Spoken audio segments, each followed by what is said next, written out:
саламатсыңарбы? Бүгүн силер менен кайрадан 9 класстын химия предметин андан ары окуп үйрөнүүнү уланталык. Анда эмесе бүгүнкү силерге өтүлө турган сабактын темасын көңүл коюп жазып алсаңар. Сабактын темасы татаал эфирлер. Бул сабакта силер жөнөкөй жана татаал эфирлердин алынышын салыштырасыңар. Татаал эфирлердин изомерлеринин түзүлүшүн жана аталышын айырмалайсыңар. Ошондой эле татаал эфирлердин алынышына тажрыйбадан байкоо жүргүзүп, реакцияларынын теңдемелерин түзүүгө үйрөнөсүңөр. Анда сабактын биринчи максатында көрсөтүлгөндөй жөнөкөй жана татаал эфирлердин алынышын салыштырып көрөлү. Эгерде спирт менен спирт аракеттенишсе, анда жөнөкөй эфир алынат. Ал эми карбон кислотасы менен спирт аракеттенишсе, татаал эфир алынат.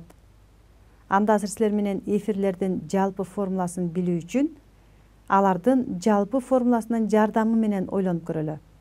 Эсиңерде болсо керек, бир атомдуу спирттердин жалпы формуласы ROH. R бул углеводороддук радикал, OH гидроксил тобу. Тагыраак айтсак, спирттер углеводороддордун туундулары деп айтканбыз. Анткени анын курамындагы бир суутектин атому OH тобу менен орун алмашып, натыйжада спирт алынарын өткөнбүз. Анда спирт менен спирт аракеттенишсе, анын жалпы формуласын жазып алалы. ROH экинчи спирттин молекуласындагы ROH деп жазып, аны радикалды айырмалаш үчүн штрихтин санын 1 жана 2 деп белгилеп алдык. Реакция кандай жүрөт? Жөнөкөй эфир кантип алынат? Курамына көңүл бөлгүлө. Биринчи спирттин молекуласындагы суутек менен экинчи спирттин молекуласындагы OH гидроксил тобу суу түрүндө бөлүнүп чыгып кетет. Анда жөнөкөй эфирдин формуласын жазганда биринчи спирттин курамындагы R радикалын жазабыз, кычкылтек атомун жазабыз. Бул кычкылтектин атому аркылуу углеводороддук радикал байланышат. Ал эми суу HOH бөлүнүп чыгат. Анда силер жыйынтык чыгарсаңар болот экен. Демек жөнөкөй эфир деген молекуласында кычкылтектин атомдору аркылуу углеводороддук радикалдардын байланышынан алынган татаал зат экен. Азыр татаал эфирдикин карап көрөлү. Жөнөкөй эфирден татаал эфир эмнеси менен айырмаланып жатат? Азыр силер менен карбон кислотасынын жалпы формуласынын жазылышын эске салалы. Ал R, андан кийин COOH же болбосо карбоксил тобун жазып алдык. Карбоксил тобу болсо татаал түзүлүштө деп айтканбыз. Карбонил жана гидроксил тобунун ортосунан пайда болгон функционалдык топ. Ал эми спирттикин азыр эле жазып үйрөндүк. Бирок азыр мен силерге спирт деген биринчи формуладан айырмалап, OH тобунун кийинки тарабына жазып көрсөтүп койдум. Анткени суунун бөлүнүп чыгышын түшүндүрүүгө жеңилирээк болот. Анда татаал эфирди алууда бул учурда дагы эфирдик байланыш түзүлөт, суу бөлүнүп чыгат. Анын бөлүнүп чыгышына көңүл бурсаңар, кислотанын курамында дагы OH тобу бар, спирттин курамында дагы OH тобу бар. Анда кайсы кычкылтектин атому эфирдик байланышты түзүүгө калат? Курамына көңүл бурсаңар, спирттин курамындагы кычкылтек атому эфирдик байланышты түзүүгө калат экен. Ал эми кислотанын курамындагы OH гидроксил тобу менен спирттин курамындагы суутектин атомдору байланышып сууну бөлүп чыгарат. Анда жалпы формуланы мындай жазабыз. Кислота калдыгын жазып алабыз. Бул кислота калдыгы спирттин курамындагы углеводороддук радикалдын кычкылтеги менен байланышат. Натыйжада HOH суу бөлүнүп чыгат. Кана эми жыйынтык чыгаралы. Жөнөкөй эфир, татаал эфир түзүлүшү боюнча эмнеси менен айырмаланды? Жөнөкөй эфирлерде спирт менен спирт реакцияга киргендиктен молекуладагы кычкылтектин атому аркылуу эки углеводороддук радикал байланышат экен. Ал эми татаал эфирдикине көңүл бургула. Анда кислота менен спирт реакцияга киргендиктен кислота калдыгы кычкылтектин атому аркылуу углеводороддук радикал менен байланышты. Бул айырмачылыктарды көрүп, өзүңөр үчүн эсиңерге сактап жазып алсаңар болот. Мына азыр силер менен жөнөкөй эфирлер менен татаал эфирлердин жалпы формуласын түзгөндү үйрөнүп алдык. Бирок эсиңерде болсун, татаал эфирлердин жалпы формуласы бул кумурска кислотасына туура келүүчү эфирлерге туура келбейт. Анткени эсиңерде болсо керек, кумурска кислотасында углеводороддук радикалдын ордунда суутек атому жайлашкан. Мына ошондуктан анын эфирлерин жазууда эрежелерди эске алабыз. Азыр болсо татаал эфирлердин формуласын карап, аларды атаганды үйрөнөлү. Татаал эфирлердин аталышы курамына кирген кислота жана спирттин атына эфир деген сөздү кошуу менен аталат. Дагы бир жолу окуйун. Татаал эфирлердин аталышы курамына кирген кислота жана спирттин атына эфир деген сөздү кошуу менен аталат. Мен силерге азыр бул формуланы сунуштайын.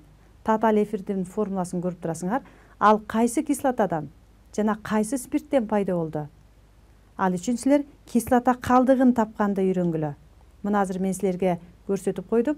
Бул бир көмүртектин атомунан гана турган метан кислотасы же болбосо тривиалдык аталышы кумурска кислотасы. Ал эми кумурска кислотасынын калдыгы формият деп аталарын өткөнбүз. Бул эрежелерди эске салдыкпы? Ал эми радикал, углеводороддук радикал CH3 метил радикалы. Демек бул метил спирти же метанол спирти экен. Анда жыйынтык чыгаралы. Булардын аталышын атаганда кумурска метил эфири деп аталат. Анткени кумурска кислотасынын калдыгын көрүп турасыңар, формиятты, жана метил тобун көрүп турасыңар, бул метил спирт экен. Ошондуктан кумурска метил эфири деп аталат. Же болбосо метил формиаты деп да аташат. Кийинки формулага көңүл буралы. Мен силерге дагы бир татаал эфирдин формуласын сунуштадым. Бул эфирдин атын атап көрөлү. Биринчи кислота калдыгын таап алабыз, андан кийин радикалды таап алабыз. Кислота калдыгы кайсы кислотанын калдыгы экендигин көрүп турасыңар. Бул эки көмүртектин атомун көргөндөн кийин демек силер этан кислотасы же болбосо уксус кислотасынын калдыгы экендигин биле аласыңар. Уксус кислотасынын калдыгы ацетат деп аталат. Ал эми С3H7 болсо, бул чектүү углеводороддордо 3 көмүртектин атому пропан. Демек бул пропил спирти же пропанол спирти. Анда бул эфирдин атын атаганда уксус пропил эфири деп атайбыз, же болбосо пропил ацетаты деп атайбыз. Дагы бир формулага көңүл буралы. Кайсыл кислота жана кайсыл спирт экендигин билип алалы. Бул дагы уксус кислотасынын калдыгы же ацетат. Ал эми радикал С4H9 бутил радикалы. Анда атын атайлы уксус бутил эфири деп аталат. Же болбосо бутил ацетаты деп аталат.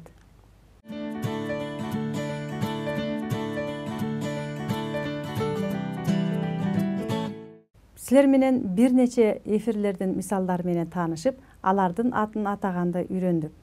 Ал эми татаал эфирлердин көпчүлүгү ар кандай табияттагы жер жемиштердин, мөмө жемиштердин же гүлдөрдүн жытындай болгон жытка ээ болушат.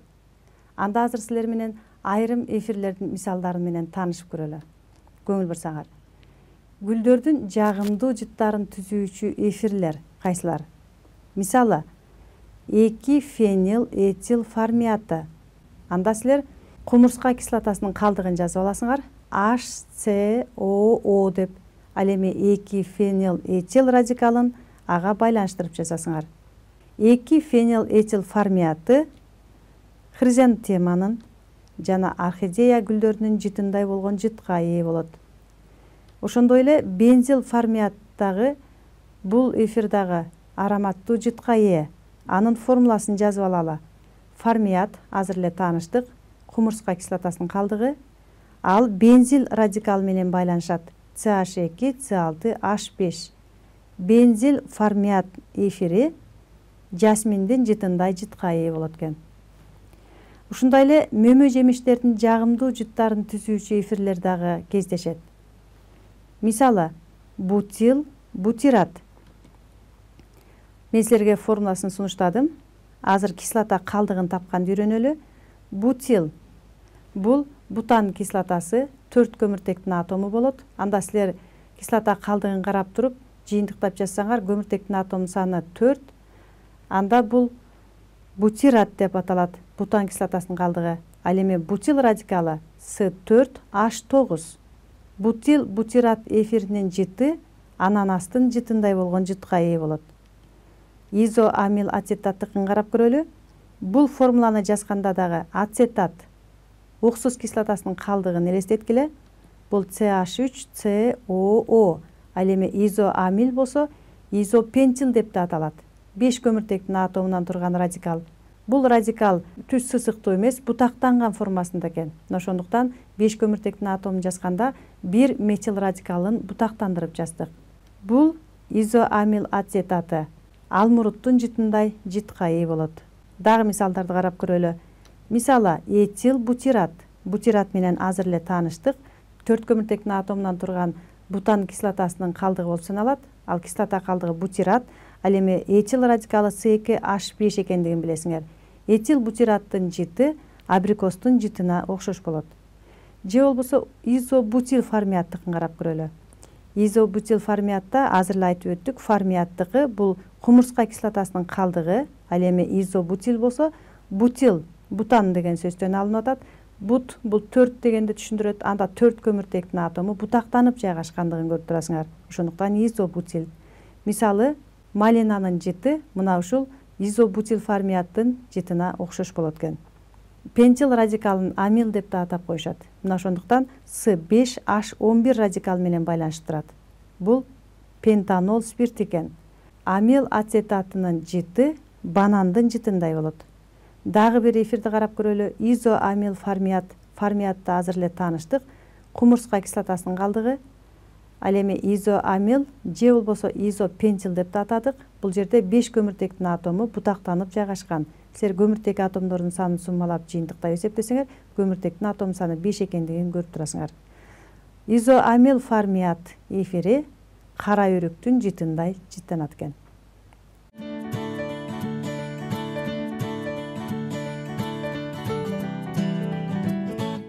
Биз силер менен жогоруда бир нече татаал эфирлердин мисалдары менен таанышып, алардын атын атаганды үйрөндүк. Келгиле анда астыдагы суроолорго жооп берүү менен билимибизди бир аз текшерип көрөлү.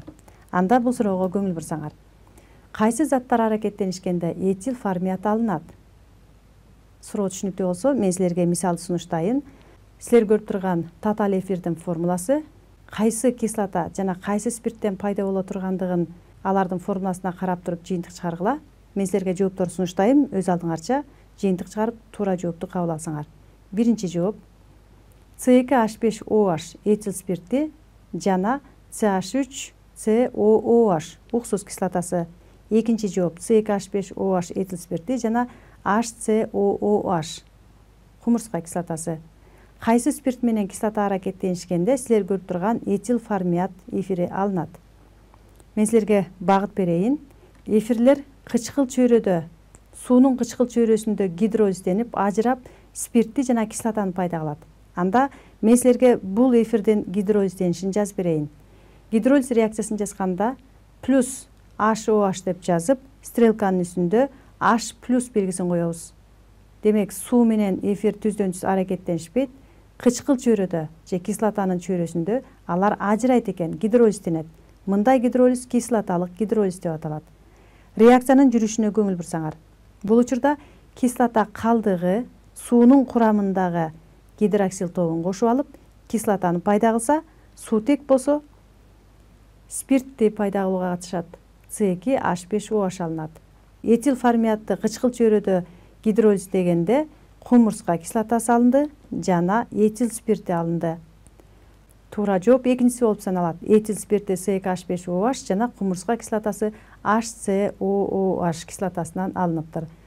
Азыр силер менен кислоталык гидролиздин этерификация реакциясына карама-каршы реакция экендигине жыйынтык чыгара алабыз. Анткени этерификация реакциясында спирт менен кислота аракеттенишип эфир алынган. Ал эми гидролиз реакциясында тескерисинче алар кычкыл чөйрөдө суунун жардамы менен ажырап, кислотаны жана спиртти пайда кылды. Мына ошондуктан этерификация реакциясына карама-каршы жүрүүчү реакция гидролиз реакциясы деп өзүңөр үчүн эстеп алсаңар болот.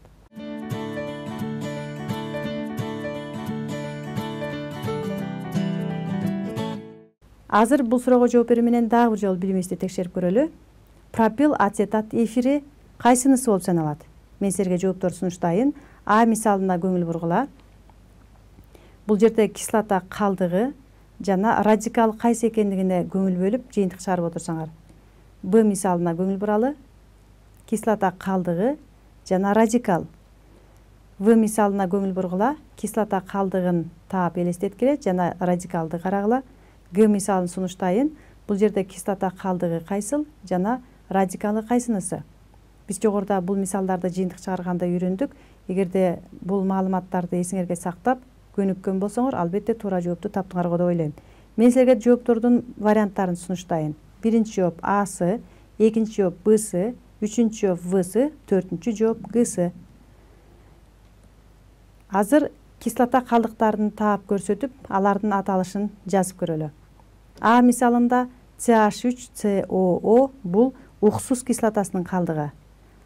Бул пропил ацетат деп аталат. Анткени радикалда 3 көмүртектин атомун көрүп турасыңар. Ошондуктан пропил ацетат. Азыр Б мисалын карайлы. Бул жерде дагы уксус кислотасынын калдыгын көрүп турасыңар жана 3 көмүртектин атому. Бирок айырмасы биринчи мисалдан айырмаланып, ал бутактанып жайгашкан.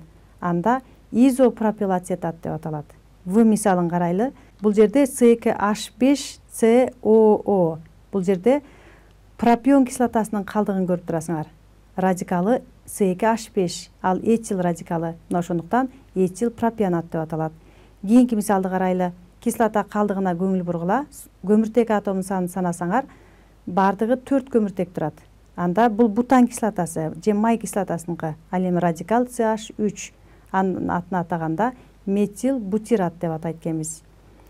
Келгиле анда туура жоопту кабыл алалык. Туура жооп биринчиси экен. Пропил ацетат Асы болуп саналат.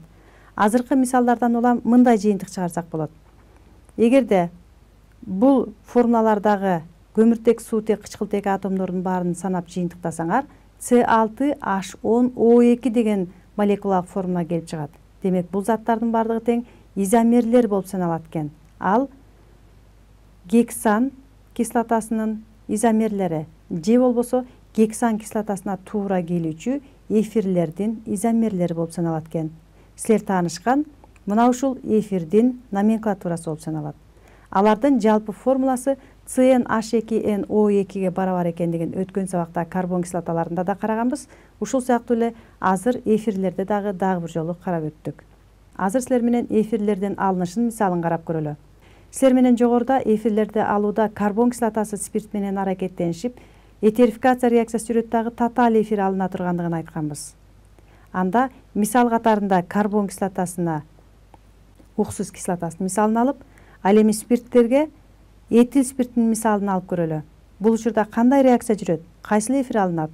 Курамына көңүл бургула. Уксус кислотасындагы OH гидроксил тобу спирттин курамында OH гидроксил тобу менен аракеттенишкенде суутек атому OH менен байланышып сууну бөлүп чыгарат. Ал эми кычкылтек атому эфирдик байланышта түзөт дегенбиз. Анда кислота калдыгын жазып, спирттин курамындагы кычкылтек атому менен кислота калдыгы байланышып эфир алынат, татаал эфир алынат. Реакциянын натыйжасында суу бөлүнүп чыгат. Анда бул эфирдин атын атайлы. Этил ацетат деп аталат. Этил ацетат лабораториялык шартта алууга мүмкүн. Мына ошондуктан азыр силер менен бул тажрыйбага байкоо жүргүзөлүк. Тажрыйба үчүн уксус кислотасы, этанол жана концентрацияланган күкүрт кислотасы алынган. Биринчи колбага уксус кислотасын, андан кийин этил спиртин, андан кийин концентрацияланган күкүрт кислотасын кошуп аралаштырабыз. Кислота менен спирт реакцияга кирет. Этерификация реакциясы жүрүп, суу бөлүнүп чыгат. Ал эми бөлүнүп чыккан суу концентрацияланган күкүрт кислотасы тарабынан сиңирип алынат. Себеби ашыкча суу реакцияны кайра артка кетирет. Мына ошол себептен концентрацияланган күкүрт кислотасы куюлду. Демек, күкүрт кислотасынын кызматы сууну соруп алуучу каражат катарында кызмат кылат. Эфирди муздаткычы бар түтүккө жиберишет. Ал үчүн учма эфирди жыйнап, суюктукка айландыруу үчүн туздун эритмесин толтурат. Аралашманы ысытабыз. Уксус кислотасы менен спирт аракеттенишип, эфир бөлүнүп чыга баштайт.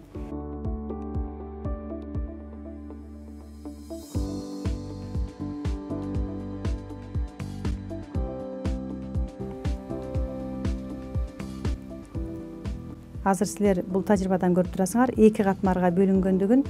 жогорку катмарындагы тыгыздыгы жеңил болгон бул татаал эфир болуп саналат. Биз силер менен бүгүнкү сабакта татаал эфирлердин классификациясы менен таанышып, алардын алуу жолдоруна тажрыйбадан байкоо жүргүздүк. Эфирлер боюнча алган маалыматтарыңарды пайдаланып, окуу китебиңердеги мисалдарды, көнүгүүлөрдү иштеп, билимиңерди бышыктасаңар болот.